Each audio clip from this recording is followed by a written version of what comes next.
Twelfth के final exam के लिए नेक्स्ट हम लोग का इंपॉर्टेंट क्वेश्चन वीवीआई क्वेश्चन कौन सा है, तो देख लीजिए। हाइगेंस के तरंग सिद्धांत को समझाएं, इसके आधार पर परावर्तन या अपवर्तन के नियम को स्थापित करें। इंग्लिश में देख लीजिए, explain Huygens wave theory of light, deduce law of reflection और law of refraction on this basis. बार बार हम आप लोग को समझा रहे हैं कि एग्जाम में टू द पॉइंट आंसर देना है, जितना क्वेश्चन में पूछेगा वही आंसर लिखेंगे। यहाँ पर आप देखेंगे तो और वर्ड लगा हुआ है, मतलब या तो लॉ ऑफ रिफ्लेक्शन को प्रूफ करना है या लॉ ऑफ रिफ्रैक्शन को प्रूफ करना है, किसी एक को ही प्रूफ करना है। और आपको इस चीज का स्वतंत्रता दे दिया गया है कि आपको जो अच्छा लगे उसको प्रूफ कीजिए। हम अभी दोनों बताएंगे, लेकिन आपको जो पूछेगा वही प्रूफ करना है। इस तरह भी रहेगा तो आपको जो अच्छा लगे उसको प्रूफ करना है। सबसे पहले क्वेश्चन के अनुसार देखिए हम लोग को लिखना क्या है, तो हाइगेंस वेव थ्योरी। सबसे पहले हम लोग हेडिंग के अनुसार क्या लिखेंगे, तो Huygens wave theory. Huygens wave theory यानी हाइगेन का तरंग सिद्धांत। हाइगेन का तरंग सिद्धांत।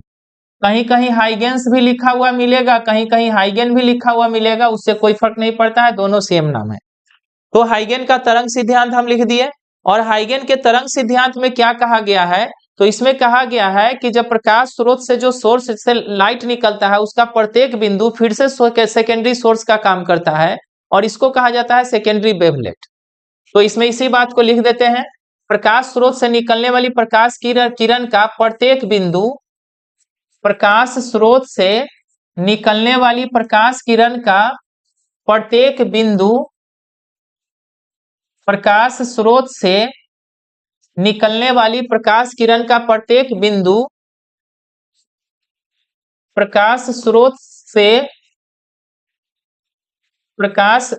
से निकलने वाली प्रकाश किरण का प्रत्येक बिंदु, each point of ray of light emerging through a source of light. प्रकाश स्रोत से निकलने वाली प्रकाश किरण का प्रत्येक बिंदु पुनः स्रोत का कार्य करता है, पुनः स्रोत का कार्य करता है। पुनः प्रकाश स्रोत भी लिख सकते हैं, पुनः प्रकाश स्रोत का कार्य करता है, जिसे द्वितीयक तरंगिका कहा जाता है। पुनः प्रकाश स्रोत का कार्य करता है जिसे द्वितीयक तरंगिका कहा जाता है। अगर हम इसका फिगर बनाना चाहे तो फिगर बना देंगे। मान लीजिए कि यहाँ पर सोर्स ऑफ लाइट है और यहाँ से इस तरह रे ऑफ लाइट सब निकला, बहुत सारा रे ऑफ लाइट यहाँ से निकला, जिसमें से कुछ रे ऑफ लाइट को हम दिखा दिए, यह इसका वेव फ्रंट हो जाएगा जो कि स्फेरिकल वेव फ्रंट है। और इस वेव फ्रंट का प्रत्येक बिंदु जो है वह फिर से किसका काम करेगा, तो फिर से यह सोर्स का काम करेगा। तो इस तरह सेकेंडरी वेवलेट कहलाएगा जो फिर से सोर्स का काम कर रहा है। यानी यहाँ पर अगर हम S2 को दिखा दे तो यह जो S2 है यह तीनों के तीनों क्या है, तो सेकेंडरी वेवलेट है। यह हो गया wave theory of light, Huygens wave theory of light. अब आगे क्वेश्चन को अगर आप देखें तो Huygens wave theory of light के आधार पर वेरिफिकेशन करना है लॉ ऑफ रिफ्लेक्शन का या लॉ ऑफ रिफ्रैक्शन का। अगर हम लॉ ऑफ रिफ्लेक्शन का वेरिफिकेशन करना चाहते हैं तो उसके लिए हेडिंग दे देंगे, हेडिंग दे देते हैं verification of law of reflection, यानी परावर्तन के नियम का सत्यापन।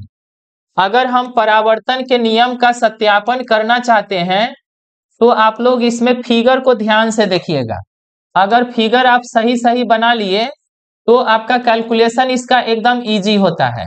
परावर्तन के नियम का सत्यापन, इस नियम के सत्यापन के लिए सबसे पहला काम आपको परावर्तक सतह बना देना है।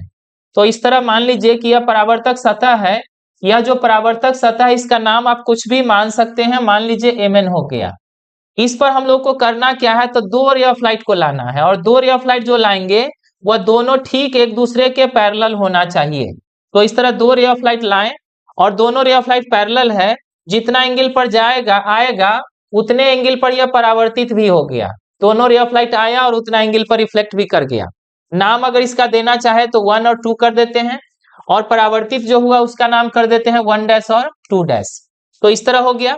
अब इस पॉइंट का नाम, जिस पॉइंट से परावर्तित हुआ है पहला वाला, इसका नाम A कर दीजिए, और दूसरा पॉइंट जिससे परावर्तित हुआ है उसका नाम B कर देते हैं।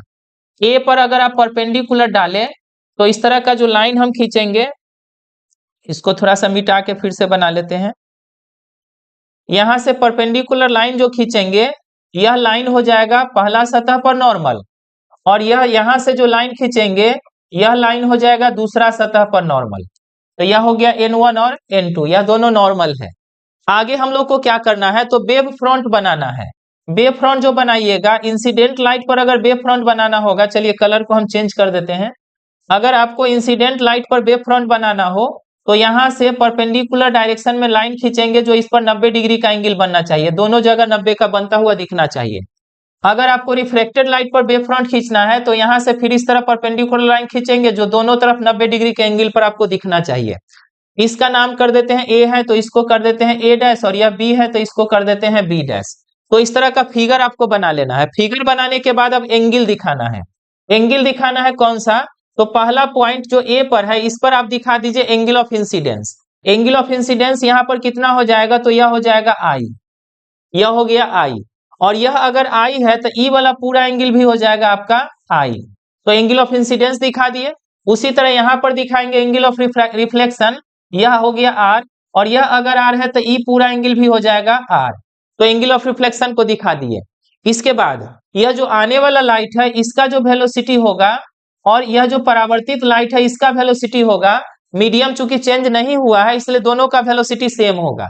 आने वाला का जो वेलोसिटी है वही वेलोसिटी परावर्तित वाला का भी होगा। तो इसका वेलोसिटी अगर हम c मान लिए तो इसका भी वेलोसिटी हो जाएगा c, दोनों का वेलोसिटी सेम होगा। एक चीज और इसमें ध्यान में रखना होगा कि पहला वेव फ्रंट से दूसरा वेव फ्रंट तक पहुंचने में टाइम भी सेम लगता है। तो पहला वेव के द्वारा अगर हम टाइम को मान लेते हैं t, तो दूसरा वेव जो जाएगा इसका टाइम भी हम क्या मान लेंगे, तो इसका टाइम भी मान लेंगे t। तो इस तरह फिगर हो गया। t को यहाँ नहीं भी दिखाइएगा तो चलेगा, आगे कंस्ट्रक्शन में हम इसको लिखेंगे। तो जो फिगर हो गया उसका कंस्ट्रक्शन में इस बात को हमें लिख देना है। क्या क्या लिखते हैं, तो इस बात को आपको लिख देना पड़ेगा कि कंस्ट्रक्शन में आप क्या क्या बनाए हैं। क्या क्या बनाए हैं तो उसी बात को लिख देते हैं। लेट ए रिफ्लेक्टिंग सरफेस mn, माना एक परावर्तक सतह mn है, माना एक परावर्तक सतह mn है जिस पर समानांतर प्रकाश किरणें, जिस पर समानांतर प्रकाश किरणें, जिस पर समानांतर प्रकाश किरणें 1 तथा 2 आपतित होती है, जिस पर समानांतर प्रकाश किरणें 1 तथा 2 आपतित होती है एवं 1 तथा 2 आपतित होती है एवं 1' तथा 2' की ओर परावर्तित हो जाती है, एवं 1' तथा 2' की ओर परावर्तित हो जाती है, एवं 1' तथा 2' की ओर परावर्तित हो जाती है। आपतन कोण I है, आपतन कोण I है तथा आपतन कोण I है तथा परावर्तन कोण R है। आपतन कोण I है तथा परावर्तन कोण R है। तो एंगल को मान लिए। अब क्या मानना है, तो इंसिडेंट लाइट पर वेव फ्रंट बनता है ए डैश और रिफ्लेक्टेड लाइट पर बीबी डैश। तो इस बात को लिख देते हैं। आपतित प्रकाश पर बना तरंगाग्र wave front formed at incident light. आपतित प्रकाश पर बना तरंगाग्र, आपतित प्रकाश पर बना तरंगाग्र ए डैश है। आपतित प्रकाश पर बना तरंगाग्र ए डैश है तथा परावर्तित प्रकाश पर बना तरंगाग्र, तथा परावर्तित प्रकाश पर बना तरंगाग्र, तथा परावर्तित प्रकाश पर बना तरंगाग्र बीबी डैश है। तो वेव फ्रंट का चर्चा कर दिए। अब क्या करेंगे, तो वेलोसिटी के बारे में लिख देते हैं। आपतित प्रकाश का वेग, आपतित प्रकाश का वेग, आपतित प्रकाश का वेग, आपतित प्रकाश का वेग c है तथा परावर्तित प्रकाश का वेग भी c है, तथा परावर्तित प्रकाश का वेग भी c है। आपतित प्रकाश का वेग c है तथा परावर्तित प्रकाश का वेग भी c है। प्रकाश को एक तरंगाग्र से दूसरे तरंगाग्र तक पहुंचने में लगा समय प्रकाश को एक तरंगाग्र से दूसरे तरंगाग्र तक पहुंचने में लगा समय प्रकाश को एक तरंगाग्र से दूसरे तरंगाग्र तक पहुंचने में लगा समय t है। प्रकाश को एक तरंगाग्र से दूसरे तरंगाग्र तक पहुंचने में लगा समय t है। तो इस तरह कंस्ट्रक्शन में इतना बात आपको लिख देना है। कंस्ट्रक्शन लिखने के बाद क्या करेंगे, तो अब हम लोग कैलकुलेशन करेंगे, और कैलकुलेशन में क्या करना है समझ लीजिए। कैलकुलेशन में इसका क्या करेंगे, तो सबसे पहले हम लोग जाएंगे पहला वाला ट्रायंगल ए डैश बी में, जिसमें साइन आई का वैल्यू निकालेंगे। उसके बाद दूसरा वाला ट्रायंगल में जाएंगे ए बी डैश बी में, उसमें साइन आर का वैल्यू निकालेंगे। और क्या करेंगे, तो sine I by sine r का वैल्यू निकालेंगे। क्या करेंगे, तो साइन आई का जो वैल्यू आएगा उसको डिवाइड करेंगे साइन आर के वैल्यू से, और इस तरह हम लोग का प्रूफ हो जाएगा। क्या प्रूफ होगा, तो sine i is equal to sine r. उसके लिए फिगर को अभी ही देख लीजिए, इसमें साइन आई का वैल्यू निकालेंगे तो यह हो जाएगा A dash B divided by A B, sine I का वैल्यू। इसमें अगर साइन आर का वैल्यू निकालेंगे तो हो जाएगा A B dash divided by A B. तो अगर हम लोग चलते हैं पहला वाला ट्रायंगल ए डैश बी में, तो साइन आई का वैल्यू निकलेगा, और साइन आई का वैल्यू क्या निकलेगा, तो A dash B by A B. इसी बात को लिख देते हैं इसमें। कैलकुलेशन में यही बात हम लोग को लिखना है। सबसे पहले साइन आई का वैल्यू निकालने के लिए चलते हैं समकोण त्रिभुज ए डैश बी में, यानी समकोण त्रिभुज ए डैश बी में। ए डैश बी में अभी अभी आप लोग को दिखाए थे कि साइन आई का वैल्यू निकलेगा, और साइन आई का वैल्यू क्या निकलेगा, तो A dash B by A B. इसको मान लेते हैं इक्वेशन 1। फिर दूसरा ट्रायंगल में चलेंगे। दूसरा जो राइट एंगल ट्रायंगल है उसका नाम था ए बी डैश बी, यानी समकोण त्रिभुज ए बी डैश बी में। अगर आप ए बी डैश बी में जाएंगे तो उसमें साइन आर का वैल्यू मिलेगा, और साइन आर का वैल्यू क्या मिलेगा, तो A B dash by A B. इसको मान लेते हैं 2। अब अभी अभी आप लोग को समझाए थे कि साइन आई को साइन आर से डिवाइड कर दीजिए, आंसर निकल जाएगा। उसके लिए लिख देते हैं on dividing equation first by second, मतलब समीकरण फर्स्ट को सेकेंड से भाग देने पर। अगर हम लोग समीकरण फर्स्ट को सेकेंड से भाग दे देते हैं तो यह sine I divided by sine are is equal to क्या हो जाएगा, तो उसमें था A dash B divided by A B, और इसमें दिख रहा है आप लोग को A B dash divided by A B. इतना निकल जाएगा। ए बी से ए बी इसमें हम काट सकते हैं, तो ए बी से ए बी काट देंगे। अगर ए बी से ए बी काट देते हैं तो क्या बचेगा, तो sine I divided by sine are is equal to बचेगा A dash B by A B dash. इतना हो गया। अब हम लोग को क्या करना है, तो ए डैश बी और ए बी डैश का वैल्यू निकाल देना है और इसमें भर देना है। कहां से निकलेगा, तो चूंकि फॉर्मूला हम लोग जानते हैं, डिस्टेंस इज इक्वल टू होता है speed into time. Distance is equal to क्या होता है, तो स्पीड इनटू टाइम। मतलब यह हो गया कि दूरी बराबर होता है चाल गुने समय। यह चीज हम लोग जनरल मोशन से जानते हैं। दूरी बराबर क्या होता है, तो चाल गुने समय। अगर हम लोग पहला मीडियम का डिस्टेंस लेके चलते हैं तो पहला मीडियम में जो डिस्टेंस है, ऊपर फिगर में जाके आप देख लीजिए, पहला मीडियम का जो डिस्टेंस है वह कितना है, तो ए डैश बी है, और स्पीड पहला मीडियम में सी था, टाइम लिए थे टी। उसी तरह दूसरा मीडियम में जो डिस्टेंस होगा वह ए बी डैश होगा, इसका भी वैल्यू सी इंटू टी। तो ए डैश बी और ए बी डैश दोनों का वैल्यू यहाँ भर देंगे। दोनों का वैल्यू अगर इसमें हम भर देते हैं तो भरने पर क्या आएगा, जरा देख लीजिए। यहाँ पर अगर वैल्यू भरिएगा तो sine I divided by sine r, इसको थोड़ा सा लिख देते हैं now. Sine I by sine are is equal to है A dash B. A dash B के बदले सी इंटू टी लिखेंगे, और ए बी डैश के बदले भी सी इंटू टी लिखेंगे। सी इंटू टी से सी इंटू कटेगा, बचेगा sine I by sine are is equal to 1। अब 1 आ गया तो इसको क्रॉस गुना कर लेंगे। क्रॉस गुना कीजिएगा तो साइन आई बराबर आ जाएगा साइन आर, और अगर साइन आर बराबर आई बराबर साइन आर आ गया तो साइन से साइन को हम हटा सकते हैं। साइन को साइन से हटा देते हैं तो आई बराबर हो जाएगा आर, और यही चीज प्रूफ करना था। परावर्तन के नियम में यही चीज प्रूफ करना था, तो इस तरह प्रूफ हो गया। अगर इसी में आपसे लॉ ऑफ रिफ्रैक्शन पूछता है, यानी अपवर्तन का नियम प्रूफ करने के लिए पूछता है, या स्नेल का नियम प्रूफ करने के लिए पूछता है, तो हम लोग प्रूफ करेंगे sine I by sine are is equal to mu two by mu one, इस चीज को प्रूफ करेंगे। अब इस चीज को प्रूफ करने के लिए फिर से हेडिंग दे देते हैं, हेडिंग देंगे। अच्छा ऐसा करते हैं, हम इसी में आप लोगों को समझा देते हैं क्या चेंज करना है। अगर आप पहला वाला देख चुके हैं तो दूसरा में सेम काम करना होता है। इसको याद रखने के लिए फिर से थोड़ा देख लीजिए क्या करना होगा। अगर आपको लॉ ऑफ रिफ्लेक्शन को प्रूव करना है तो सबसे पहला काम तो फिगर बना लीजिएगा। फिगर बनाने के बाद इसका जो कंस्ट्रक्शन है फिगर में उसको लिख देंगे। कंस्ट्रक्शन लिखने के बाद क्या किए हैं सो देखिए। कंस्ट्रक्शन लिखने के बाद हम लोग साइन आई और साइन आर का वैल्यू निकाले हैं। सबसे पहले फिगर बनाएंगे, फिगर के बाद वैल्यू किसका निकालेंगे तो साइन आई का और साइन आर का, और साइन आई और साइन आर का वैल्यू निकालने के बाद उसको डिवाइड कर देंगे। डिवाइड कर दिए हैं, डिवाइड करने के बाद क्या करेंगे तो ए बी डैश और ए डैश बी दोनों का वैल्यू निकाल के उसमें पुट कर देना है। यह काम अगर आप कर लेते हैं तो ये फॉर्मूला प्रूफ हो जाएगा रिफ्लेक्शन का।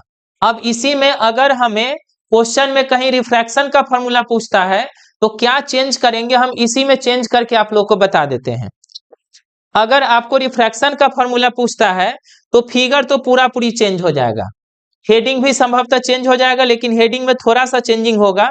जहां चेंजिंग होगा हेडिंग में उसको हम यहीं पर चेंज कर देते हैं। Verification of law of reflection के जगह हो जाएगा verification of law of refraction, इस तरह चेंजिंग हो जाएगा। परावर्तन के नियम के जगह यहाँ पर हो जाएगा अपवर्तन के नियम का सत्यापन, यानी जहां पर परा था उसके जगह अप हो गया, जहां पर एल ई था वहां पर आर ए हो गया। फिगर को तो पूरा चेंज करना होगा। फिगर क्या चेंज करेंगे तो फिगर को हम यहां से हटा के और आपको दूसरा फिगर बना देते हैं रिफ्रैक्शन वाला। फिगर जो आप रिफ्लेक्शन वाला बनाए थे यह चेंज हो जाएगा। इसके जगह हम लोग का फिगर कौन सा हो जाएगा तो रिफ्रैक्शन का फिगर। अब रिफ्रैक्शन के फिगर में क्या होगा देख लीजिए। इसमें सरफेस बनाएंगे कौन सा तो रिफ्रैक्टिंग सरफेस बनाएंगे, और रिफ्रैक्टिंग सरफेस का ही नाम दे देते हैं एम एन। इसमें जो भी सरफेस है रिफ्रैक्टिंग सरफेस, उस रिफ्रैक्टिंग सरफेस का नाम हम लोग दे देते हैं एम एन। तो इधर एम हो गया और इधर एन हो गया। इस पर रे ऑफ लाइट जो आया था 1 और 2 आएगा उसी तरह। पहला रे ऑफ लाइट आ गया और इसके पैरेलल में यह दूसरा रे ऑफ लाइट आ गया। दोनों रे ऑफ लाइट जैसे उसमें पैरेलल आया था 1 और 2, इसमें भी उसी तरह आएगा। रिफ्लेक्शन में क्या हुआ था तो रे ऑफ लाइट टकरा के लौटा था, इसमें क्या होगा तो अंदर में जाएगा। अंदर में जाने से पहले इसका नॉर्मल हम दिखा देते हैं, या इसका नॉर्मल हो जाएगा, और यहां पर भी नॉर्मल दिखा देते हैं तो यह इसका नॉर्मल हो जाएगा। रे ऑफ लाइट जो आ रहा है जितना एंगल पर यहां से टेढ़ा होगा उतना ही एंगल पर यहां से भी टेढ़ा हो गया, मतलब जैसे पैरेलल आएगा उसी तरह अंदर में भी जाएगा तो पैरेलल ही जाएगा। पहला पॉइंट जहां पर रिफ्रैक्शन हुआ इसको मान लेते हैं ए, और दूसरा पॉइंट का नाम मान लेते हैं बी।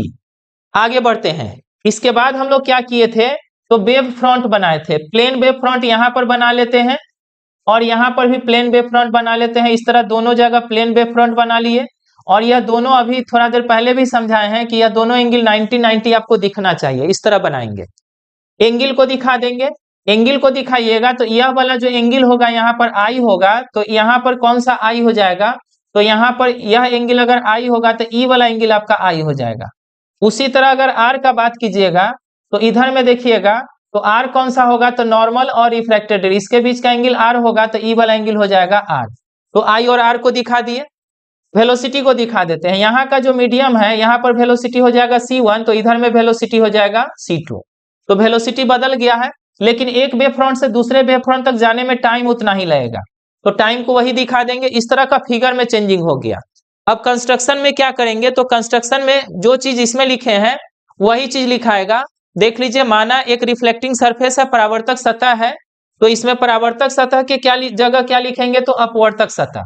जहां पर परावर्तक सतह था उसके जगह थोड़ा सा ही चेंज करते हैं, जहां पर परावर्तक सतह था उसके जगह कर देंगे अपवर्तक सतह। Let a refracting surface Mn at which parallel rays of light 1 and 2 incident and reflect के जगह हो जाएगा refract, and refract along 1 dash and 2 dash. Angle of incidence is i and angle of reflection के जगह हो जाएगा refraction. Angle of refraction is i. R wave front formed at incident light is AA dash and that of reflected के जगह हो जाएगा refracted। Refracted light is B B dash. तो इस तरह हम लोग क्या किए, तो जहां पर हिंदी में अगर देखिएगा तो जहां पर परा था उसके जगह अप कर देना है, तो इस तरह चेंज कर देंगे कंस्ट्रक्शन में। वेलोसिटी ऑफ इंसिडेंट लाइट, इसमें आ जाइए। वेलोसिटी ऑफ इंसिडेंट लाइट जो है वह c है, लेकिन अभी जो हम लोग मान चुके हैं वेलोसिटी ऑफ इंसिडेंट लाइट उसको मान चुके हैं c1, और that of reflected light, reflected के जगह हो जाएगा रिफ्रैक्टेड लाइट इज हो जाएगा c2। तो velocity of incident light c1 होगा और रिफ्लेक्टेड लाइट हो जाएगा c2। नीचे वाला लाइन यही रहेगा, चूंकि टाइम तो उतना ही लगना है।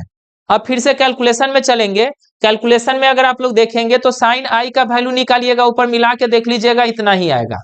इस कैलकुलेशन में कोई फर्क नहीं होगा, जितना इसमें पहला वाला में किए हैं वही चीज इसमें भी आएगा।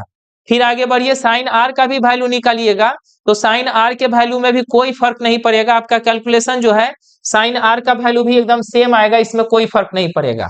डिवाइड करेंगे, डिवाइड करते हुए काटेंगे, काटते हुए आप नीचे तक बढ़िएगा, यहां तक कोई चेंजिंग नहीं होगा। अब इसके बाद चेंजिंग कहां होना शुरू होगा, तो डिस्टेंस निकालने में। डिस्टेंस निकालने में क्या चेंजिंग हो जाएगा, तो ए डैश बी में हो जाएगा c1t और ए बी डैश में हो जाएगा c2t। यहां आके थोड़ा सा चेंज होगा। अब यहां पर भी देखिएगा तो यह c1t रहेगा और ये c2t रहेगा। इस तरह हम लोग के कैलकुलेशन में क्या हो जाएगा, तो यहां से बदलाव शुरू हो गया, और जहां से बदलाव शुरू हो गया वहां से हम लोग बदल के आंसर निकालेंगे। अब बदल के आंसर कहां से निकालना है, तो यहां से। इसको हम लोग चेंज कर देते हैं, या इधर वाला तो वही रहेगा, इसको हटा देते हैं, बदल के आंसर लिखेंगे। अब बदल के आंसर क्या लिखाएगा, तो यहां पर sine I by sine are is equal to आ गया c1 बाई c2। इसको ऐसा कीजिएगा, इक्वेशन 3 मान लीजिएगा। इक्वेशन 3 मानने के बाद एक लाइन और करना है। क्या करना है, तो हम लोग पढ़ चुके हैं कि किसी मीडियम में जो लाइट का स्पीड होता है वह कितना होता है, तो c0 बाई म्यू, ऐसा पढ़ चुके हैं। इस फॉर्मूला से अगर हम c1 बाई c2 निकाले तो इनवर्सली प्रोपोर्शनल है, इसलिए म्यू2 बाई म्यू1 हो जाएगा। इसको मान लेंगे इक्वेशन 4। अब इक्वेशन 3 और 4 को कंपेयर कर लीजिए। 3 और 4 को कंपेयर कीजिएगा तो देख लीजिए क्या हो जाएगा। तो 3 और 4 को कंपेयर करने पर इसको लिख देते हैं फ्रॉम इक्वेशन 3 एंड 4, यानी समीकरण 3 तथा 4 से। अगर हम समीकरण 3 और 4 को कंपेयर करें तो कंपेयर करने पर देख लीजिए c1 c2 है, यहाँ c1 c2 के जगह हम लोग लिख सकते हैं म्यू2 बाई म्यू1। तो हो जाएगा sine I divided by sine are is equal to mu by mu. और यही है स्नेल्स लॉ, या स्नेल्स लॉ यही है जो कि law of reflection, sorry law of refraction है। यही चीज हम लोग को प्रूफ करना था, तो इस तरह प्रूफ हो गया, यहाँ पर लिख देंगे प्रूफ। तो यह क्वेश्चन हम लोग का कंप्लीट होता है। अब नेक्स्ट क्वेश्चन की तरफ। बिहार बोर्ड के 12th एग्जाम के लिए अगला लॉन्ग क्वेश्चन आप लोग के स्क्रीन पर दिख रहा है, जो कि इस साल के लिए काफी ज्यादा इंपॉर्टेंट है। क्वेश्चन है, बियो सावर्त का नियम लिखे। इस नियम का उपयोग कर धारावाही वृत्ताकार कुंडली के केंद्र पर या अक्ष पर चुंबकीय क्षेत्र का व्यंजक प्राप्त करें। इसमें भी आप देखिएगा तो आपको मैग्नेटिक फील्ड इंडक्शन निकालना है, या तो सेंटर पर नहीं तो एक्सिस पर। कोई एक जगह निकालने के लिए देता है, सेंटर पर देगा तो एक्सिस नहीं देगा, एक्सिस देगा तो सेंटर नहीं देगा, कोई एक जगह आपको निकालना होगा। चाहे जो भी हो, पहले तो हम लोग को बियो सावर्त का नियम लिखना पड़ेगा। उसके लिए पहले हेडिंग दे देते हैं। हेडिंग में सबसे पहले शुरुआत करेंगे हम लोग। शुरुआत में क्या लिखेंगे, तो बियो सावर्त का नियम। उसके लिए हेडिंग दे देते हैं बायोट सावर्त लॉ। हिंदी में इसको बोलते हैं बियो सावर्त का नियम। बियो सावर्त का नियम। और इस नियम में क्या कहा गया है, तो इस नियम में कहा गया है कि अगर किसी तार से करंट फ्लो कर रहा हो तो उस स्थिति में उसके कारण जो आसपास में मैग्नेटिक फील्ड होता है, वह मैग्नेटिक फील्ड किसके डायरेक्टली होता है और किसके इनवर्सली होता है, इसके बारे में बताया गया है। तो वही नियम इसमें लिखेंगे। इफ, यदि किसी चालक तार से धारा प्रवाहित हो रहा हो, यदि किसी चालक तार से धारा प्रवाहित हो रहा हो, यदि किसी चालक तार से धारा प्रवाहित हो रहा हो, यदि किसी चालक तार से धारा प्रवाहित हो रहा हो, तो तार के अल्प लंबाई के कारण, तो तार के अल्प लंबाई के कारण यदि किसी चालक तार से धारा प्रवाहित हो रहा हो तो तार के अल्प लंबाई के कारण किसी बिंदु पर चुंबकीय क्षेत्र, तार के अल्प लंबाई के कारण किसी बिंदु पर चुंबकीय क्षेत्र, तार के अल्प लंबाई के कारण किसी बिंदु पर चुंबकीय क्षेत्र, प्रवाहित धारा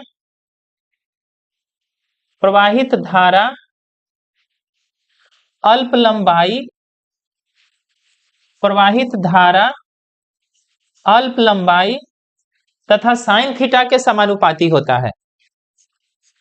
प्रवाहित धारा अल्प लंबाई तथा साइन थीटा के समानुपाती होता है, जबकि दूरी के वर्ग के व्युत्क्रमानुपाती होता है। जबकि दूरी के वर्ग के व्युत्क्रमानुपाती होता है। तो इस तरह बियो-सावर्त के नियम में क्या कहा गया है, इस चीज को फिगर से समझ लीजिए। पहले तो नियम इस तरह हम लोग लिख देंगे और इसी को फिगर में अब समझेंगे। मान लेते हैं कि इस तरह का कोई तार है और तार से करंट फ्लो कर रहा है आई। इस तार के कारण इतना लंबाई जो है स्मॉल लेंथ, इसको मान लेते हैं डीएल। इस डीएल लंबाई के कारण हम लोग को मैग्नेटिक फील्ड निकालना है किसी पॉइंट पर, और वह पॉइंट किधर में है, तो इधर में है। इस पॉइंट पी को मान लीजिए। पी पॉइंट पर हम लोगों को मैग्नेटिक फील्ड निकालना है, और मैग्नेटिक फील्ड अगर डीबी होगा और यहां से दूरी आर है, यहां पर एंगल बन रहा है थीटा, तो डीबी के वैल्यू के बारे में कहा गया है कि यह जो डीबी होगा यानी स्मॉल लेंथ के कारण जो मैग्नेटिक फील्ड होगा वह डायरेक्टली प्रोपोर्शनल टू होगा किसके, तो करंट के। उसके बाद किसके डायरेक्टली प्रोपोर्शनल होगा, तो स्मॉल लेंथ के। स्मॉल लेंथ का मतलब डीएल के। तीसरा किसके डायरेक्टली प्रोपोर्शनल होगा, तो साइन थीटा के। और इनवर्सली किसके प्रोपोर्शनल होगा, तो स्क्वायर ऑफ डिस्टेंस यानी आर स्क्वायर के इनवर्सली होगा। इसमें जब हम वैरिजेस का चिन्ह हटाते हैं तो कांस्टेंट के रूप में यहां पर लगता है म्यू नॉट बाई 4 पाई, बाकी जो है जैसे है रहेगा। तो इस तरह बायोट-सावर्त लॉ में एक फॉर्मूला निकल जाता है, dB is equal to mu not by 4 pi I dl sine theta by are square. तो यह फॉर्मूला निकलता है स्मॉल लेंथ के कारण मैग्नेटिक फील्ड का, जो कि बियो-सावर्त के नियम में है। अब इस फॉर्मूला का यानी इस नियम का यूज करके हम लोगों को क्या करना है, तो मैग्नेटिक फील्ड निकालना है सर्कुलर कॉइल के सेंटर पर। अगर हम सेंटर पर मैग्नेटिक फील्ड निकालना चाहते हैं तो उसके लिए फिर से हेडिंग दे देंगे और फिगर बनाना पड़ेगा। हेडिंग पहले दे देते हैं, magnetic field at centre of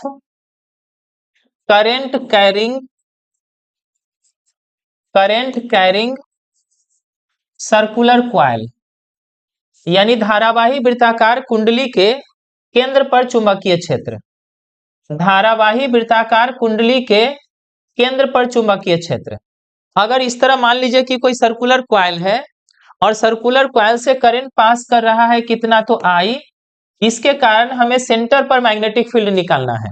centre पर मैग्नेटिक फील्ड निकालने के लिए मान लेते हैं कि यह स्मॉल लेंथ इसका इतना है डीएल। स्मॉल लेंथ को मान लेते हैं डीएल। इस डीएल लंबाई से अगर पॉइंट का दूरी देखे सेंटर का, तो यह दूरी कितना है, तो आर है। आर दूरी पर सेंटर है और यहां पर हम लोग को क्या निकालना है, तो मैग्नेटिक फील्ड। यहां पर मैग्नेटिक फील्ड पहले निकालेंगे डीएल लेंथ के कारण और उसके बाद पूरे के कारण निकालेंगे। पूरे के कारण निकालने के लिए इसको इंटीग्रेट करना पड़ेगा। तो मैग्नेटिक फील्ड पहले डीएल लेंथ के कारण निकालेंगे जो कि डीबी होगा।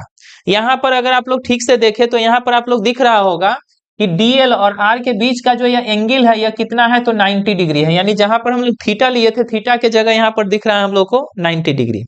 अब जो कंस्ट्रक्शन किए हैं, कंस्ट्रक्शन इसमें फिर मान लेना पड़ेगा और कंस्ट्रक्शन मान के तब कैलकुलेशन करेंगे। मान लेते हैं लेट ए सर्कुलर कॉइल, माना एक वृत्ताकार कुंडली है, जिसकी त्रिज्या आर है। माना एक वृत्ताकार कुंडली है जिसकी त्रिज्या आर है। कुंडली से आई धारा प्रवाहित हो रही है। कुंडली से आई धारा प्रवाहित हो रही है। I current is flowing through the coil. कुंडली से आई धारा प्रवाहित हो रही है। अतः डीएल लंबाई के कारण अतः डीएल लंबाई के कारण केंद्र पर चुंबकीय क्षेत्र, अतः डीएल लंबाई के कारण केंद्र पर चुंबकीय क्षेत्र। तो पहले हम लोग बीओ सावर्त के नियम से डीएल लंबाई के कारण केंद्र पर चुंबकीय क्षेत्र निकालेंगे, और केंद्र पर चुंबकीय क्षेत्र डीबी का फॉर्मूला अभी अभी हम लोग पढ़े हैं, कितना होता है, तो mu not by 4 pi I dl sine theta by are square. तो यह फॉर्मूला होता है डीबी का। यहाँ पर अगर आप लोग देखें तो थीटा का वैल्यू अभी अभी आप लोग को समझाए थे कि फिगर में थीटा का वैल्यू हम लोग को क्या दिख रहा है, तो थीटा का वैल्यू हम लोग को दिख रहा था 90 डिग्री। तो इसमें थीटा के बदले भर देंगे 90 डिग्री, तो साइन 90 हो जाएगा, साइन 90 का 1 वैल्यू होके हट जाएगा। तो इस तरह डीबी का वैल्यू निकल जाएगा, कितना निकलेगा, तो mu not by 4 pi into में रहेगा आई डीएल बाई आर स्क्वायर। तो यह मैग्नेटिक फील्ड निकल गया डीएल लंबाई के कारण। लेकिन हम लोग को निकालना है किसके कारण, तो पूरे कॉइल के कारण। पूरे कॉइल के कारण अगर निकालना होगा तो मैग्नेटिक फील्ड जो डीएल लंबाई के कारण डीबी निकला, इसी को इंटीग्रेट करेंगे और लिमिट कितना लेंगे, तो 0 से 2 पाई आर। चूंकि यह जो स्मॉल लेंथ हम काटना शुरू करेंगे, 0 से काटना शुरू करेंगे और 2 पाई आर लेंथ तक काट सकते हैं। तो पूरे कॉइल के कारण अगर आप मैग्नेटिक फील्ड निकालना चाहते हैं तो यह जो वैल्यू आ गया है डीबी का, इसी को इंटीग्रेट करेंगे, और इंटीग्रेट करेंगे तो लिमिट लेंगे 0 से 2 पाई आर। उसी बात को लिख देते हैं, now magnetic field due to complete coil, यानी अब पूरे कुंडली के कारण चुंबकीय क्षेत्र, पूरे कुंडली के कारण चुंबकीय क्षेत्र, पूरे कुंडली के कारण चुंबकीय क्षेत्र निकालना होगा तो इंटीग्रेट करेंगे डीबी को और लिमिट लगा देंगे 0 से 2 पाई आर। क्यों लगाएंगे, अभी अभी आपको समझा दिए हैं। इस तरह B इज इक्वल टू हो जाएगा, डीबी का वैल्यू ऊपर में देख लीजिए दिख भी रहा है, mu not by 4 pi into में है I DL by are square, limit रहेगा 0 से 2 पाई आर। अब इसको सोल्व करेंगे तो जो कांस्टेंट होता है उसको बाहर निकाल देते हैं, म्यू नॉट बाई 4 पाई बाहर निकलेगा, करंट भी फिक्स है बाहर निकलेगा, आर स्क्वायर कांस्टेंट है बाहर निकलेगा, अंदर में बचेगा डीएल और लिमिट लगा दिए 0 से 2 पाई आर। अब यह जो डीएल है इसका इंटीग्रेशन क्या हो जाएगा, तो यह तो एकदम इजी है, आप लोगों को पता भी होगा। इसको अगर आप इंटीग्रेट करते हैं तो यह हो जाता है mu not by 4 pi I by are square, और डीएल का इंटीग्रेशन हो जाता है एल, लिमिट रहेगा 0 से 2 पाई आर। आगे इसको अगर आप बढ़ाते हैं तो म्यू नॉट बाई 4 पाई तो है, इसके बाद आई बाई आर स्क्वायर भी है, एल को हटा के पहले अपर लिमिट लिखते हैं, फिर माइनस में लोअर लिमिट लिखते हैं। अब 0 तो हट जाएगा, बचेगा क्या, तो इसमें बच जाएगा mu not by 4 pi into में आई बाई आर स्क्वायर, और इंटू में यह बचेगा 2 पाई आर। यहाँ पर जो कटेगा उसको काट देंगे, और काटने के बाद जो आंसर बचेगा वो हम लोग का आंसर हो जाएगा। कटने वाला कौन है, तो आर से आर कटेगा, 2 पाई से 4 पाई कटेगा, ऊपर में क्या बचेगा, तो ऊपर में बच जाएगा म्यू नॉट आई, और नीचे में क्या बचेगा, तो 2 इंटू आर। तो यह मैग्नेटिक फील्ड निकल गया सर्कुलर कॉइल के सेंटर पर, और यह एक कॉइल के कारण निकला। अगर इसी में हम एन कॉइल ले लेते हैं, थोड़ा सा इसको आगे बढ़ा देंगे, 4 एन टर्न्स, यानी अगर यह फॉर्मूला हम एन फेरो के लिए लिखे तो एन फेरो के लिए अगर वैल्यू निकालना होगा तो इसको एन गुना कर देंगे। तो एन फेरो के लिए बी का वैल्यू कितना हो जाएगा, तो यह हो जाएगा एन गुने mu naught I by 2 r. अब अगर हम इसको एन से मल्टीप्लाई कर दे तो सर्कुलर कॉइल के सेंटर पर मैग्नेटिक फील्ड का मेन फॉर्मूला निकल जाएगा कितना, तो यह मेन फॉर्मूला हो जाएगा mu naught N I by 2 R. तो सर्कुलर कॉइल के सेंटर पर मैग्नेटिक फील्ड का फॉर्मूला निकाल दिए, जो कि आ गया mu naught N I by 2 R. कैसे निकाले फिर से याद कर लीजिए, देख भी लीजिए एक बार। अगर आपको सर्कुलर कॉइल के सेंटर पर मैग्नेटिक फील्ड निकालना हो तो पहले तो सर्कुलर कॉइल का फिगर हम लोग बना देंगे। तो इस तरह सर्कुलर कॉइल का फिगर बना दिए, और इसमें करंट फ्लो करा दिए आई, डीएल स्मॉल लेंथ दिखा दिए डीएल, और डीएल लेंथ के कारण मैग्नेटिक फील्ड जो बायोट-सेवार्ट नियम से होता है वो लिख दिए। पहला काम याद रखिएगा, बायोट-सेवार्ट लॉ से जो मैग्नेटिक फील्ड का फॉर्मूला होता है वो लिख देंगे, और इसमें थीटा 90 होता है उसका वैल्यू साइन 90 होकर हट जाएगा। तो डीबी का वैल्यू निकाल दिया। अब डीबी का वैल्यू निकालने के बाद देखिए क्या किए हैं, तो अगर हमें पूरे कॉइल के कारण मैग्नेटिक फील्ड निकालना हो तो जो डीबी था उसी को इंटीग्रेट किए हैं, लिमिट लगा दी है 0 से 2 पाई आर, और इंटीग्रेट करते हुए आंसर आ गया है। लास्ट में एक लाइन और अगर लिखने का मन हो तो लिख सकते हैं, नहीं भी लिख सकते हैं, कोई बात नहीं है। एन टर्न्स के लिए अगर मैग्नेटिक फील्ड निकालना होगा तो जो आंसर आया था उसको एन से मल्टीप्लाई कर देंगे। तो यह मैग्नेटिक फील्ड के सर्कुलर कॉइल के सेंटर पर मैग्नेटिक फील्ड का फॉर्मूला निकल गया। आगे हम लोग को क्या करना है, तो यह क्वेश्चन अगर पूछेगा तो इसको लिखेंगे, इसके जगह अगर सर्कुलर कॉइल के एक्सिस पर मैग्नेटिक फील्ड पूछता है तो एक्सिस पर आपको मैग्नेटिक फील्ड निकालना पड़ेगा। उसके लिए फिर से हम हेडिंग दे देते हैं। हेडिंग क्या देंगे, तो सर्कुलर कॉइल के एक्सिस पर मैग्नेटिक फील्ड निकालना है। उसके लिए फिर से हेडिंग देते हैं magnetic field at axis of current carrying circular coil, यानी धारावाही वृत्ताकार कुंडली के अक्ष पर चुंबकीय क्षेत्र। धारावाही वृत्ताकार कुंडली के अक्ष पर चुंबकीय क्षेत्र। अगर आपको अक्ष पर चुंबकीय क्षेत्र निकालना हो तो यह जो कॉइल हम लोग बनाएंगे वो इस तरह करके बनाएंगे, और यहां पर इसका सेंटर हो जाएगा। इसका रेडियस जो है, इस रेडियस को मान लेते हैं हम लोग आर ही, और इस रेडियस को आर मतलब कैपिटल आर मान लेते हैं। यहां से सेंटर से स्मॉल आर दूरी पर, सॉरी स्मॉल आर नहीं, एक्स दूरी पर, एक्स दूरी पर कोई पॉइंट मान लेते हैं। उस पॉइंट का नाम दे देते हैं पी, और पी पॉइंट पर हम लोग को मैग्नेटिक फील्ड निकालना है। अब पी पॉइंट पर मैग्नेटिक फील्ड निकालने के लिए पहले यहां से डीएल लेंथ काटेंगे, और डीएल लेंथ के कारण जो मैग्नेटिक फील्ड निकालना होगा तो डीएल लेंथ से ही इसका डिस्टेंस नापेंगे। डीएल लेंथ से पी पॉइंट का डिस्टेंस नापेंगे, जो कि फॉर्मूला में बायोट-सावर्त लॉ में आर था, तो यह हो गया आर। अब यहां पर अगर आपको मैग्नेटिक फील्ड निकालना है तो यहां पर मैग्नेटिक फील्ड को दिखा देंगे। इधर की ओर परपेंडिकुलर दिशा में मैग्नेटिक फील्ड इसमें हो जाएगा डीबी, और डीबी को अगर कंपोनेंट में तोड़ना हो, डीबी को किस में तोड़ना हो, कंपोनेंट में, तो इसका दो कंपोनेंट बनेगा, एक एक्सिस की ओर बनेगा और दूसरा नॉन एक्सिस की ओर बनेगा। और हम लोग को मैग्नेटिक फील्ड जो निकालना है वह एक्सिस की ओर निकालना है। उसके लिए क्या करेंगे, तो यहाँ का एंगल मान लीजिए अल्फा। अगर यह एंगल अल्फा है तो ये वाला एंगल भी हो जाएगा अल्फा। डीबी को कंपोनेंट में तोड़िएगा तो इधर हो जाएगा डीबी साइन अल्फा, और इधर की ओर हो जाएगा डीबी कॉस अल्फा। लेकिन हम लोग को नॉन एक्सिस से मतलब नहीं है, हम लोग को एक्सिस से मतलब है। अब अगर हम कंस्ट्रक्शन लिखते हैं तो कंस्ट्रक्शन उसी तरह इसमें लिख दीजिएगा आप लोग। कैलकुलेशन इसका देखते हैं। कैलकुलेशन में क्या करेंगे, तो डायरेक्ट हेडिंग दे देंगे फ्रॉम बायोट-सावर्त लॉ, और बायोट-सावर्त लॉ से पहले क्या लिखेंगे, तो डीएल लेंथ के कारण मैग्नेटिक फील्ड, तो लिख देते हैं फ्रॉम बायोट-सावर्त लॉ, यानी बियो-सावर्त के नियम से। बियो-सावर्त के नियम से क्या होगा, तो मैग्नेटिक फील्ड निकालेंगे, magnetic field due to DL length, यानी डीएल लंबाई के कारण चुंबकीय क्षेत्र। बियो-सावर्त के नियम से डीएल लंबाई के कारण ही चुंबकीय क्षेत्र निकलता है। और यहां पर चुंबकीय क्षेत्र क्या निकलेगा, तो mu not by 4 pi into में आई डीएल, अब बट्टा में निकलता है आर स्क्वायर। यह निकलेगा मैग्नेटिक फील्ड किसका वैल्यू, तो डीबी का वैल्यू।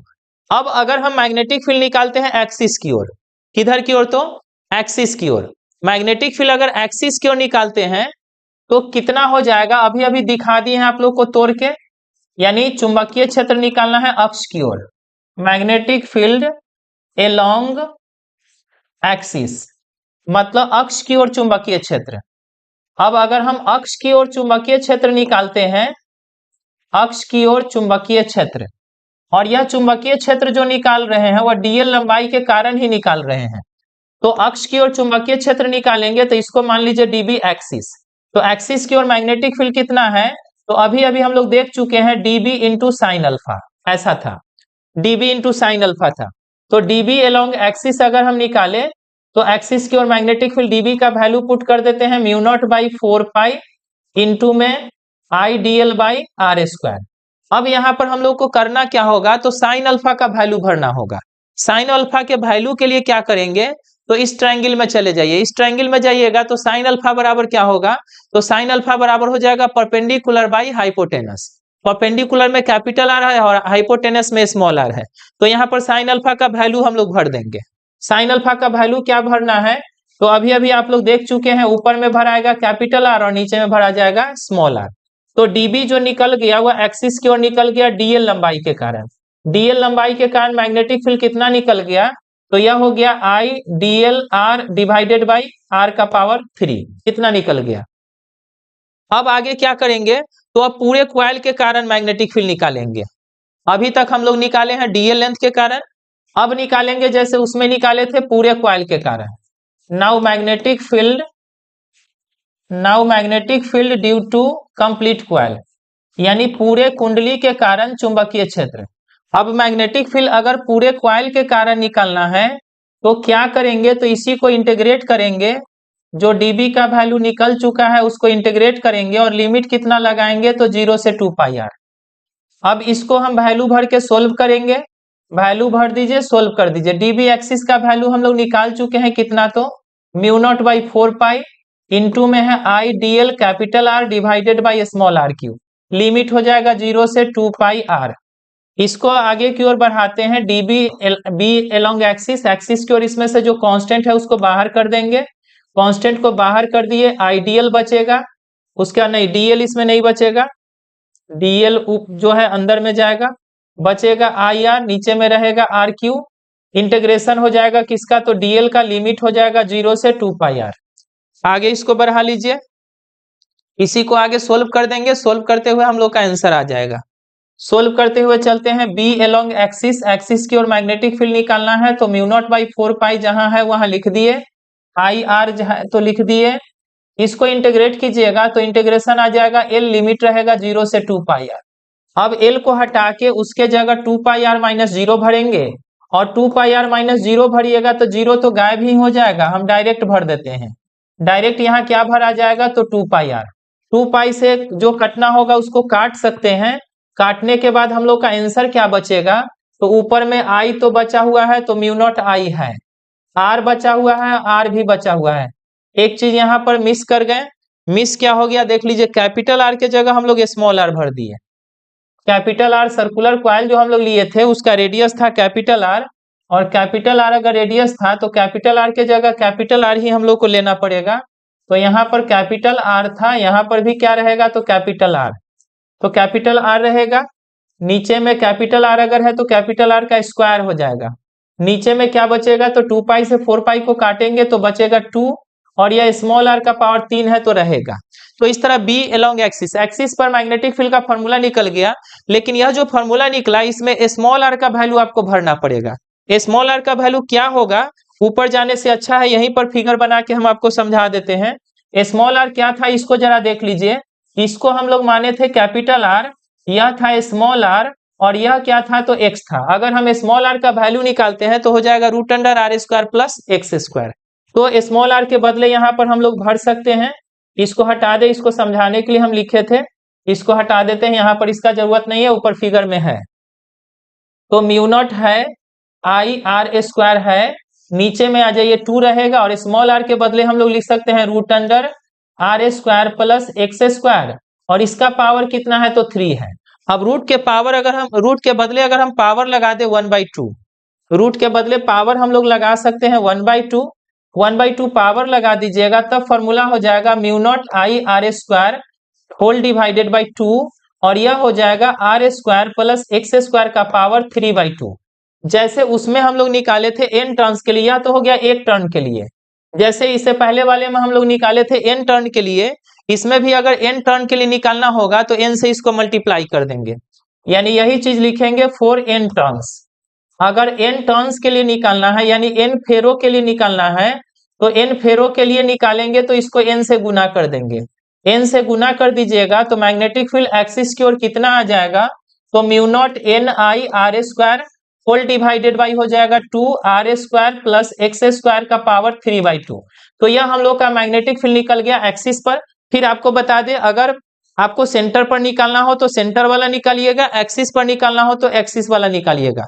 एक्सिस के लिए क्या किए हैं फिर से जरा शुरू से देख लीजिए, सेंटर वाला आपको समझा दिए हैं, और जैसे सेंटर वाला निकाले हैं सेम वही काम एक्सिस वाले में भी किए हैं, थोड़ा सा का फर्क है। फिगर तो बना दिए हैं, फिगर में दिखा दिए हैं, फिगर में क्या दिखाए हैं सो देख लीजिए। मैग्नेटिक फील्ड जो डीबी होता है उसको एक्सिस की ओर तोड़ दिए हैं, तो डीबी साइन अल्फा हो गया है, और साइन अल्फा का वैल्यू इसमें हो गया है small R by capital R, तो यह साइन अल्फा का वैल्यू हो गया है। डीबी का value mu not by 4 pi ideal by are square होता है, सो भर दिए हैं। और एक्सिस की ओर निकालेंगे तो देख लीजिए डीबी साइन अल्फा था, साइन अल्फा दे दिए, यहाँ पर साइन अल्फा का वैल्यू भर दिए हैं। साइन अल्फा का वैल्यू भरने के बाद डीबी अलोंग एक्सिस निकाल दिए हैं।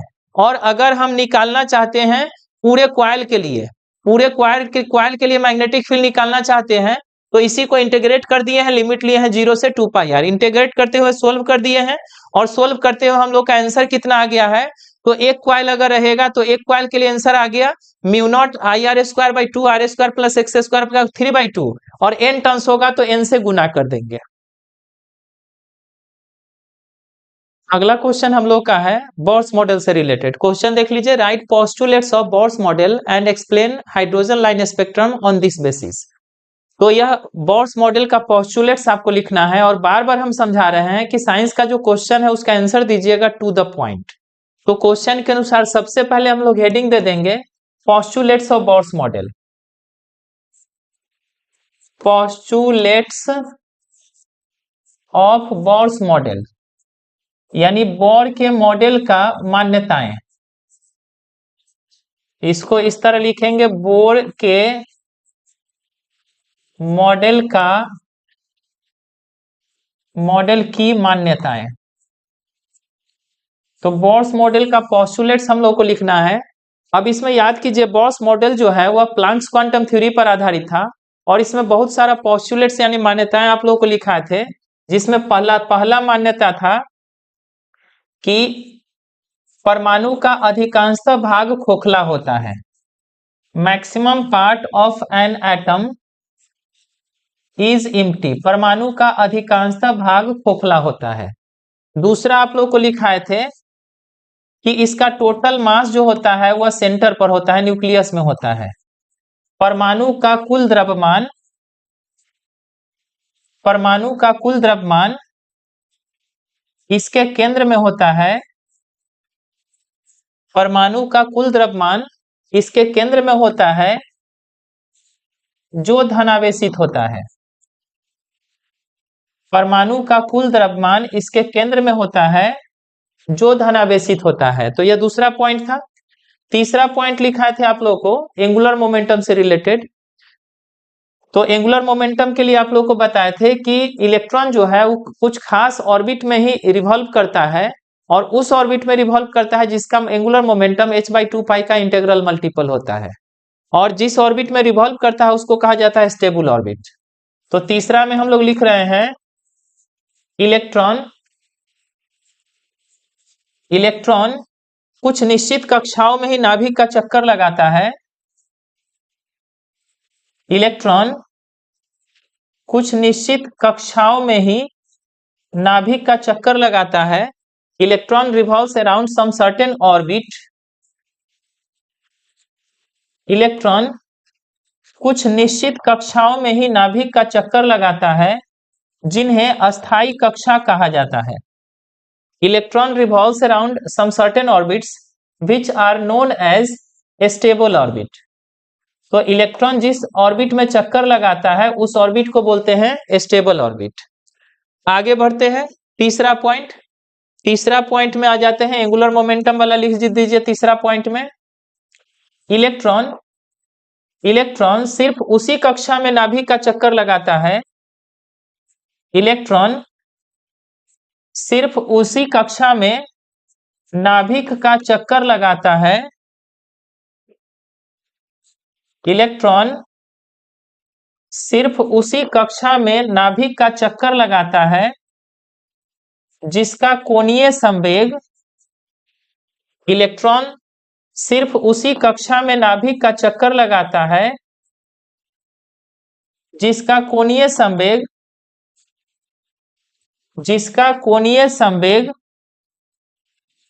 h/2 का पूर्ण गुणज होता है। इलेक्ट्रॉन सिर्फ उसी कक्षा में नाभिक का चक्कर लगाता है जिसका कोणीय संवेग h/2 का पूर्ण गुणज होता है, अर्थात हो जाता है mvr = n × h/2। mvr यहाँ पर एंगुलर मोमेंटम होता है। तो इस तरह एंगुलर मोमेंटम का फॉर्मूला इसमें आता है बोर्स एटॉमिक मॉडल में nh/2। तो यह नेक्स्ट पोस्टुलेट हो गया। आगे बढ़ते हैं चौथा के बाद पांचवा। 5 नंबर में हम लोग चलते हैं। 5 नंबर में आप लोग को बताए थे कि इलेक्ट्रॉन जो रिवॉल्व करता है तो उसको रिवॉल्व करने के लिए सेंट्रीपेटल फोर्स चाहिए, और सेंट्रीपेटल फोर्स किसके द्वारा मिलता है? तो इलेक्ट्रोस्टैटिक फोर्स के द्वारा। तो 5वां में यही लिख देते हैं, इलेक्ट्रॉन को नाभिक का चक्कर लगाने के लिए आवश्यक अभिकेंद्र बल, the centripetal force required by electron. Electron को नाभिक का चक्कर लगाने के लिए आवश्यक अभिकेंद्र बल इलेक्ट्रॉन को नाभिक का चक्कर लगाने के लिए आवश्यक अभिकेंद्र बल स्थिर वैद्युत बल के द्वारा प्रदान किया जाता है। इलेक्ट्रॉन को नाभिक का चक्कर लगाने के लिए आवश्यक अभिकेंद्र बल स्थिर वैद्युत बल द्वारा प्रदान किया जाता है। इलेक्ट्रॉन को नाभिक का चक्कर लगाने के लिए आवश्यक अभिकेंद्र बल स्थिर वैद्युत बल द्वारा प्रदान किया जाता है, अर्थात mv²/r बराबर इसमें क्या हो गया था, तो k into Q1 Q2 by r² हम लोग लिखे थे और इसको सोल्व कर दिए थे। mv²/r सेंट्रीपेटल फोर्स होता है, सेंट्रीपेटल फोर्स के जगह सेंट्रीपेटल फोर्स को रहने दिए थे और इलेक्ट्रोस्टैटिक में k का वैल्यू होता है 1/4πε0। Q1 के बदले ले लेंगे न्यूक्लियस का चार्ज और Q2 के बदले ले लेंगे इलेक्ट्रॉन का चार्ज, नीचे में r² है तो r²। तो इस तरह हम लोग का एक फॉर्मूला निकल गया था mv²/r is equal to 1/4πε0 into में jd²/r²। तो यह इतना सेंट्रीपेटल फोर्स जो चाहिए होता है वह मिलता है कहां से, तो इलेक्ट्रोस्टैटिक फोर्स से मिलता है। नेक्स्ट हम लोग लिखे थे, छठा पॉइंट इसमें लिखे थे बोर्स एटॉमिक मॉडल में कि इसमें जो एनर्जी में डिफरेंस होता है वह कितना होता है उसका चर्चा किए थे। तो छठा नंबर में लिखे थे कि व्हेन इलेक्ट्रॉन, जब इलेक्ट्रॉन एक कक्षा से दूसरे कक्षा में प्रवेश करता है, जब इलेक्ट्रॉन एक कक्षा से दूसरे कक्षा में प्रवेश करता है, when electron jumps from one orbit to another orbit, जब इलेक्ट्रॉन एक कक्षा से दूसरे कक्षा में प्रवेश करता है तो उत्सर्जित ऊर्जा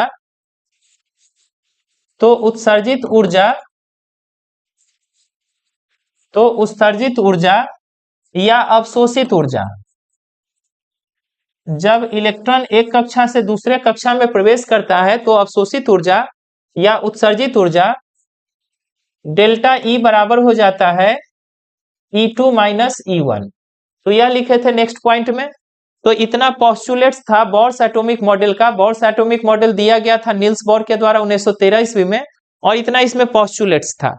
तो यह पोस्टुलेट्स लिख दिए। इसके बाद इसमें क्या है, क्वेश्चन में जरा फिर से देख लेते हैं हम लोग। पोस्टुलेट्स के बाद इसमें कहा गया है कि explain hydrogen line spectrum on this basis, मतलब इसके आधार पर हाइड्रोजन लाइन स्पेक्ट्रम का एक्सप्लेनेशन करना है। इस आधार पर यानी बोर्स मॉडल के आधार पर हाइड्रोजन लाइन स्पेक्ट्रम को आप लोगों को एक्सप्लेन करना है। अब हाइड्रोजन लाइन स्पेक्ट्रम को एक्सप्लेन करने के लिए पहले तो हाइड्रोजन लाइन स्पेक्ट्रम लिख लीजिए। हाइड्रोजन लाइन स्पेक्ट्रम, यह हाइड्रोजन लाइन स्पेक्ट्रम क्या होता है उसको पहले लिख लेंगे। हाइड्रोजन लाइन स्पेक्ट्रम, अब यह हाइड्रोजन लाइन स्पेक्ट्रम क्या होता है, तो अभी आप देखे हैं कि एनर्जी, इलेक्ट्रॉन जब एक ऑर्बिट से दूसरे ऑर्बिट में जंप करता है तो या तो एनर्जी को इमिट करता है नहीं तो एब्जॉर्ब करता है। अगर एक्सटर्नल ऑर्बिट से इंटरनल ऑर्बिट में जंप करेगा तो एनर्जी इमिट करेगा और एनर्जी जो इमिट करेगा वह डिफरेंट लाइन के रूप में दिखता है जिसको कहा जाता है लाइन स्पेक्ट्रम। तो इसी बात को लिखते हैं। जब इलेक्ट्रॉन बाहरी कक्षा से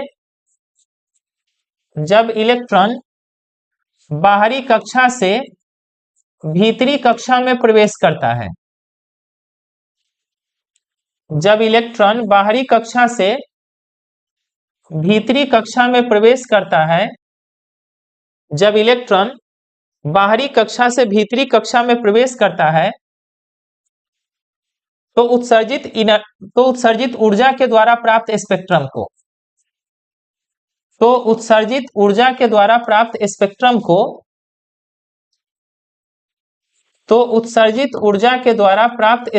को रैखिल स्पेक्ट्रम कहा जाता है।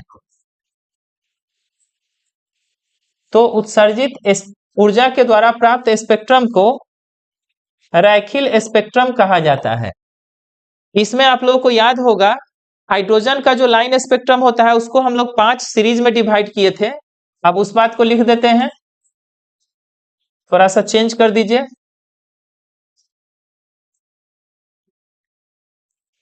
हाइड्रोजन के रैखिल स्पेक्ट्रम को हाइड्रोजन के रैखिल स्पेक्ट्रम को 5 श्रेणियों में बांटा गया है। हाइड्रोजन के रैखिल स्पेक्ट्रम को 5 श्रेणियों में बांटा गया है।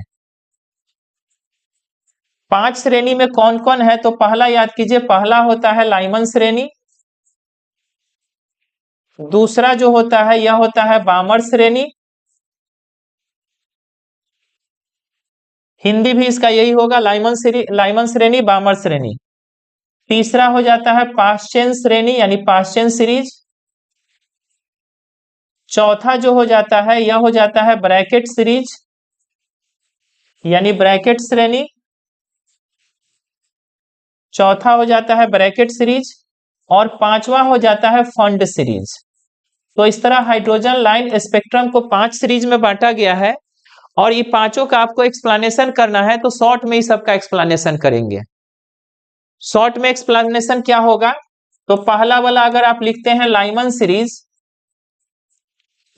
सीरीज यानी लाइमन श्रेणी, इसमें आप लोगों को याद होना चाहिए कि इसमें इलेक्ट्रॉन जो है वह बाहरी कक्षा से फर्स्ट कक्षा में प्रवेश करता है। तो इसका डिफिनीशन लिखेंगे, यदि इलेक्ट्रॉन बाहरी कक्षा से प्रथम कक्षा में प्रवेश करता है, यदि इलेक्ट्रॉन बाहरी कक्षा से प्रथम कक्षा में प्रवेश करता है, यदि इलेक्ट्रॉन बाहरी कक्षा से प्रथम कक्षा में प्रवेश करता है तो प्राप्त श्रेणी को लाइमन श्रेणी कहा जाता है। तो प्राप्त श्रेणी को लाइमन श्रेणी कहा जाता है। नीचे लिख देंगे फॉर दिस, इसके लिए N1 का जो वैल्यू हो जाएगा वह 1 हो जाएगा और N2 का वैल्यू 2, 3, 4, 5, 6 इस तरह कहीं भी हो सकता है, इंफिनिटी तक हो सकता है। तो 2, 3, 4, 5, 6 इस तरह यह इंफिनिटी तक हो सकता है। तो यह हो गया लाइमन सीरीज के लिए। अब इसी तरह अगर आपको डिफिनीशन देना पड़े दूसरा का, तो जरा याद कीजिए दूसरा कौन सा होता है? तो बामर सीरीज। बामर सीरीज में हम लोग क्या करेंगे? तो जहां पर यह लाइमन सीरीज है उसी के जगह कर देंगे बामर सीरीज।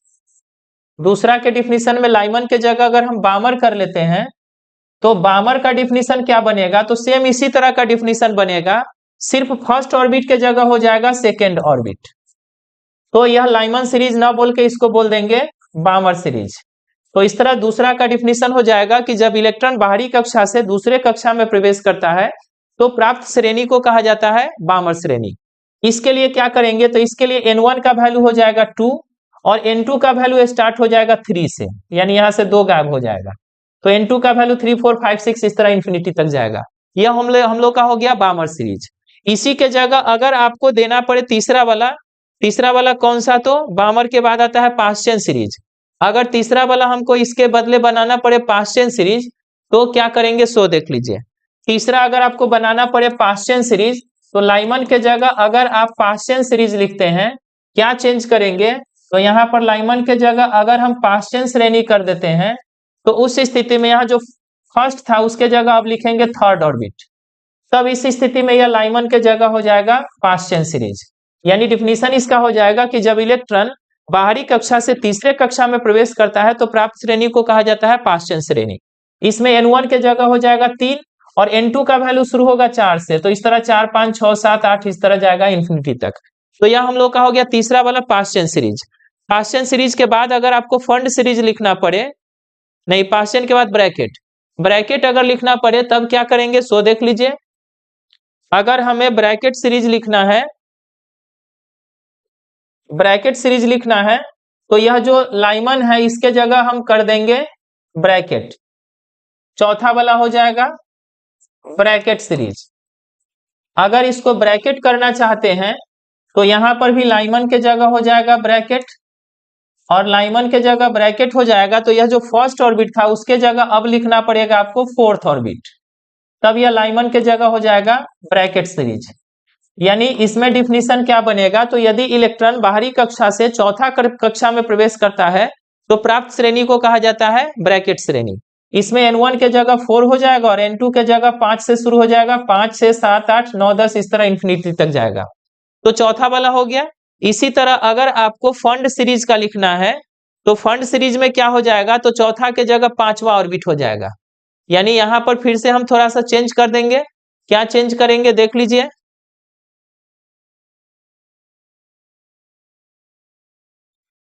अगर हमको चेंज करना है तो ब्रैकेट के जगह कर देते हैं फंड सीरीज।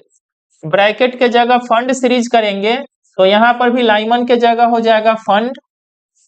अब यहां पर फर्स्ट के जगह हो जाएगा 5th ऑर्बिट, यहां पर लाइमन के जगह हो जाएगा फंड।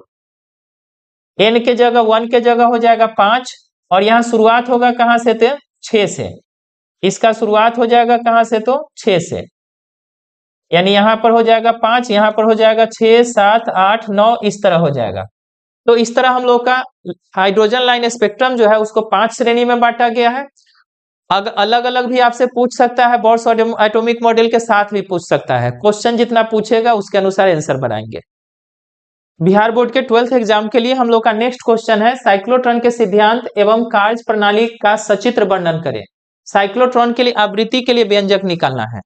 यानी हम लोग को करना क्या है, तो सबसे पहले साइक्लोट्रॉन क्या होता है सो लिखना पड़ेगा, उसका प्रिंसिपल लिखना पड़ेगा, फिगर बनाना पड़ेगा, वर्किंग लिखना होगा और लास्ट में साइक्लोट्रॉन का फ्रीक्वेंसी निकालना पड़ेगा।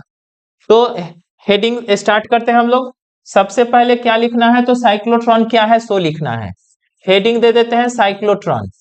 इसमें आप लोग को याद होगा साइक्लोट्रॉन क्या होता है, तो एक इलेक्ट्रोमैग्नेटिक इंस्ट्रूमेंट होता है जिसमें हम लोग क्या करते हैं, तो चार्ज्ड पार्टिकल को हाई एनर्जी लेवल तक एक्सेलरेट करते हैं और एक्सेलरेट करने के बाद इसको इमिट करा लेते हैं। तो वही चीज लिख देंगे डिफिनीशन में, वह विद्युत चुंबकीय यंत्र, वह विद्युत चुंबकीय यंत्र, वह विद्युत चुंबकीय यंत्र, वह विद्युत चुंबकीय यंत्र जिसमें आवेशित कण को, जिसमें आवेशित कण को, वह विद्युत चुंबकीय यंत्र जिसमें आवेशित कण को उच्च ऊर्जा स्तर तक त्वरित कर, जिसमें आवेशित कण को उच्च ऊर्जा स्तर तक त्वरित कर उत्सर्जित कराया जाता है, जिसमें आवेशित कण को उच्च ऊर्जा स्तर तक त्वरित कर उत्सर्जित कराया जाता है,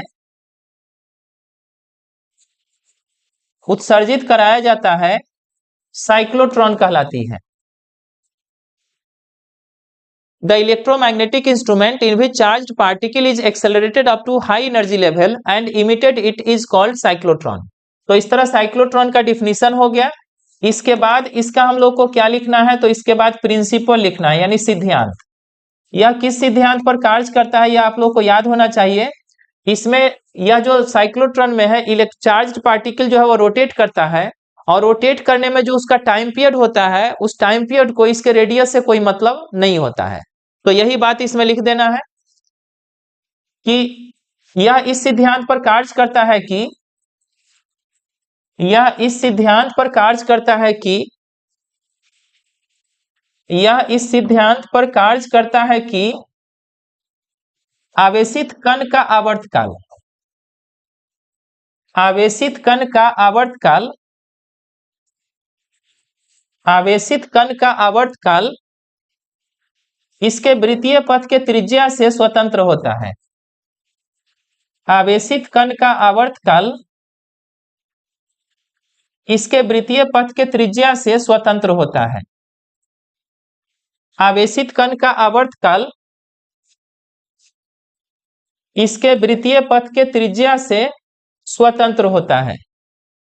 It works on the principle that time period of charged particle is independent to radius of its circular path। तो यह इसका प्रिंसिपल हो गया। अब इसमें क्या करना है, तो इसका कंस्ट्रक्शन लिखना है और वर्किंग लिखना है।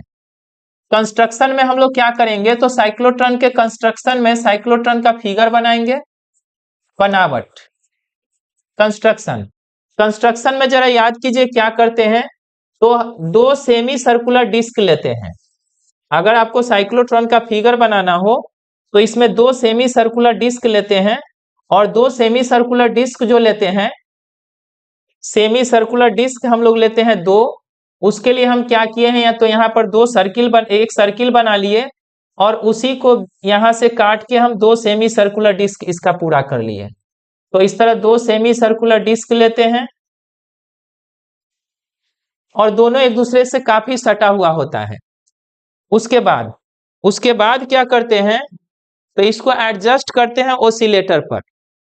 यह जो दो डिस्क है इसको एडजस्ट कर दिया जाता है कहां पर, तो ओसिलेटर पर। इसको ओसिलेटर यानी दोलक पर एडजस्ट करते हैं। यह क्या होता है, तो ओसिलेटर होता है, यानी दोलक होता है। तो इसको दोलक पर अरेंज कर देते हैं। उसके बाद इस पूरे सिस्टम को हम लोग रखते हैं कहां पर, तो पूरे सिस्टम को रखते हैं वैक्यूम में, यानी बाहरी मैग्नेटिक फील्ड का इफेक्ट इस पर न पड़े, उसके लिए इस पूरे सिस्टम को हम लोग रखते हैं वैक्यूम में। यहाँ पर चार्ज्ड पार्टिकल होता है, और चार्ज्ड पार्टिकल को जैसे ही यह एक्सेलरेट करता है तो इसका जो है मोशन शुरू हो जाता है। मोशन शुरू होता है, इसका सर्कुलर पाथ का रेडियस बढ़ते चला जाता है, और बढ़ते बढ़ते बढ़ते बढ़ते एक स्थिति ऐसा होता है कि यहाँ पर यह डिफ्लेक्टर लगा होता है, डिफ्लेक्टर से यह बाहर निकल जाता है। तो इस तरह चार्ज्ड पार्टिकल को बाहर निकालते हैं। यह बाहर निकलने वाला कौन है, तो यह बाहर निकलने वाला होता है चार्ज्ड पार्टिकल, यानी आवेशित कण। आवेशित कण जो है वह बाहर की ओर जा रहा है, और जिस रास्ते से बाहर की ओर जाता है उसको कहा जाता है डिफ्लेक्टर। इसको कहा जाता है डिफ्लेक्टर, यानी विक्षेपक। तो यह विक्षेपक के द्वारा बाहर निकल जाता है। अब इसमें कैसे काम करता है उसके बारे में हम लोग को लिखना है। अब उसके बारे में अगर लिखना है तो क्या लिखेंगे, तो इसमें जैसे ही चार्ज्ड पार्टिकल को यूनिफॉर्म मैग्नेटिक फील्ड दिया जाता है, यहाँ पर यूनिफॉर्म मैग्नेटिक फील्ड इसको दिया गया है। तो चार्ज्ड पार्टिकल को जैसे ही यूनिफॉर्म मैग्नेटिक फील्ड दिया जाता है तो इस पर मैग्नेटिक फोर्स काम करता है, और वह मैग्नेटिक फोर्स इसको सेंट्रीपेटल फोर्स प्रदान करता है। तो चार्ज्ड पार्टिकल को जो सेंट्रीपेटल फोर्स मिलता है वह मैग्नेटिक फोर्स के द्वारा मिलता है, और इस मैग्नेटिक फोर्स के कारण ये जो यह सेंट्रीपेटल फोर्स के रूप में जो काम करता है उसके कारण इसका मोशन जो होता है वह सर्कुलर हो जाता है, और सर्कुलर मोशन में रिवॉल्व करते करते इसका रेडियस बड़ा होते जाता है, और बड़ा होकर यह डिफ्लेक्टर से बाहर निकल जाता है। तो इसी सब बातों को अब लिखना पड़ेगा। इस बातों को यहां पर लिख देते हैं।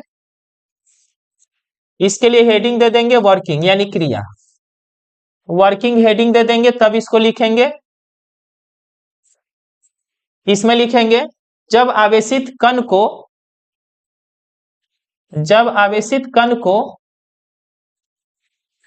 जब आवेशित कण को समरूप विद्युत क्षेत्र प्रदान किया जाता है, जब आवेशित कण को समरूप विद्युत क्षेत्र प्रदान किया जाता है या समरूप विद्युत क्षेत्र में रखा जाता है, समरूप विद्युत क्षेत्र में रखा जाता है, तो कण पर लगा चुंबकीय बल तो कण पर लगा चुंबकीय बल तो कण पर लगा चुंबकीय बल तो कण पर लगा चुंबकीय बल अभिकेंद्र बल के रूप में कार्य करता है। कण पर लगा चुंबकीय बल अभिकेंद्र बल के रूप में कार्य करता है, तथा यह वृत्तीय पथ में गतिशील हो जाता है। तथा यह वृत्तीय पथ में गतिशील हो जाता है। तथा यह वृत्तीय पथ में गतिशील हो जाता है।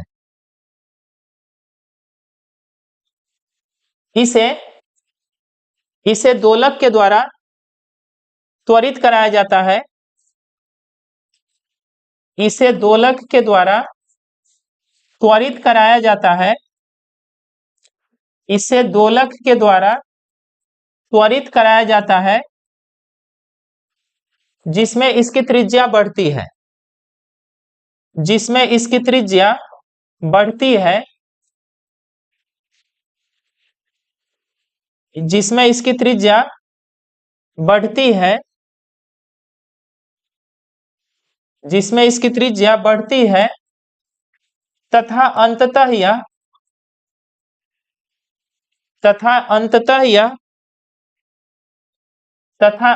यह विक्षेपक से होते हुए उत्सर्जित हो जाता है,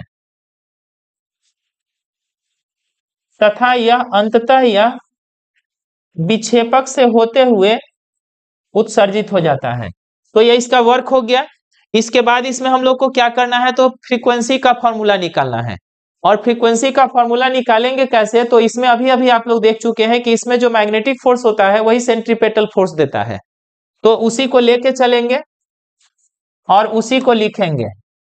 तो इसमें यही बात लिखना है, इसमें अभिकेंद्र बल बराबर चुंबकीय बल, सेंट्रीपेटल फोर्स बराबर हो जाता है मैग्नेटिक फोर्स, यानी अभिकेंद्र बल बराबर हो जाता है चुंबकीय बल।